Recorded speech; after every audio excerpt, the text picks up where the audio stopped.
This is a perfect example of a Lydian introduction. Okay, so it starts with a C power chord in the left hand of the piano, and then the melody goes from the fifth of the C major, and then right to the sharp 4. That sharp 4 makes it Lydian. You can tell it's Lydian because of that.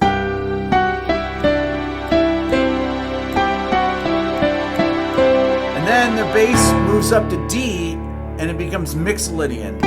And it goes with the G on the top of that. That's the sus4.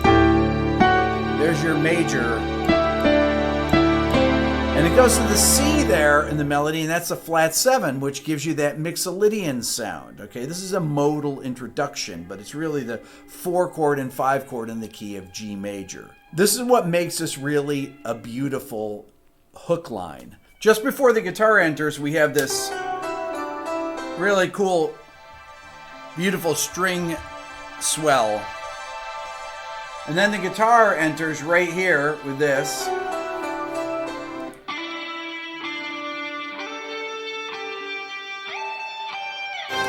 There's a real grandness about the song. Part of it is because of that Lydian sound there, and because on the D chord it goes that D sus before it continues on into the D7 or D Mixolydian sound. That guitar part also has a grandness to it. It really flows well with the piano line. The verse then modulates, actually. You're in the key of G and then goes to A major. Check it out. So the melody is an A, B, A, B. That's the A line. And here's the B line. So the intro is going from C major to D major, or the 4 chord to the 5 chord in the key of G. But then the verse modulates to A major. And it goes between 4 different chords. It's A add 9 to A major, and then it goes C major 7 to C major. Let's check it out.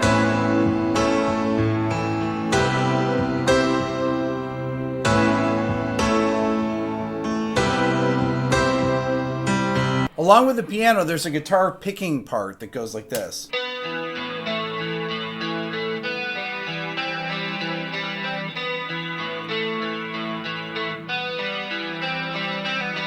Here's what they sound like together.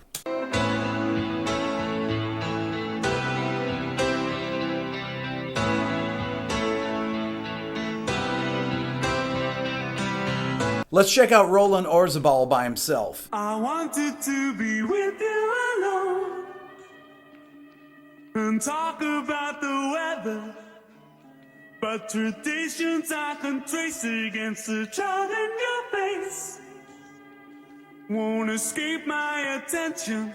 You notice how the voice alternates from single voice to double track, single voice, double track. That's to give those double track lines a little more emphasis. And there's that beautiful long delay on it that's really reminiscent of the 80s. Let's talk about...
La historia del exorcismo abunda en descripciones de personas que hoy serían tratadas por enfermedades mentales y desórdenes cerebrales, no por posesión.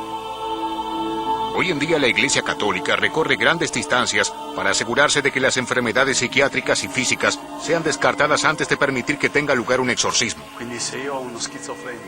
Si la afección no es espiritual o demoníaca, no será curada por un exorcismo. Por otro lado, si los síntomas médicos y psiquiátricos desaparecen luego del exorcismo, entonces era un demonio quien los causaba. Entonces la distinción está allí, existe. Lo importante es no confundir las dos cosas. En el pasado, uno de los desórdenes que ciertamente era confundido con posesión era el síndrome de Tourette, reconocido recién en el siglo pasado como un desorden cerebral. El síndrome de Tourette es un desorden neurológico caracterizado por tics motores y vocales, involuntarios, rápidos, repentinos movimientos o vocalizaciones que se suceden repetidamente. El Tourette fue confundido con posesión demoníaca en el pasado, y creo que la razón para ello es que los comportamientos pueden a veces aparecer completamente separados o diferentes de la personalidad normal de la persona. Y también la naturaleza repentina y paroxismal de los comportamientos, como si provenieran completamente de la nada. Creo que ambos factores la hacen parecer como si la persona tuviera una personalidad separada o una entidad separada que actúa dentro de ella. Tal vez el primer documento referido al Tourette data de 1489. El diagnóstico era posesión por el demonio y el tratamiento recomendado era el exorcismo. Otros con Tourette pueden haber sido tomados por brujos. Se ha sugerido que durante los juicios de brujería de Salem, algunos de los niños afectados que se comportaban de manera anormal podrían haber tenido síndrome de Tourette. Se decía que tenían convulsiones, contracciones nerviosas, sonidos chirriantes. Se dijo que una de las niñas caminó a través de un ardiente fogón y pueden infligirse autodaño en este síndrome.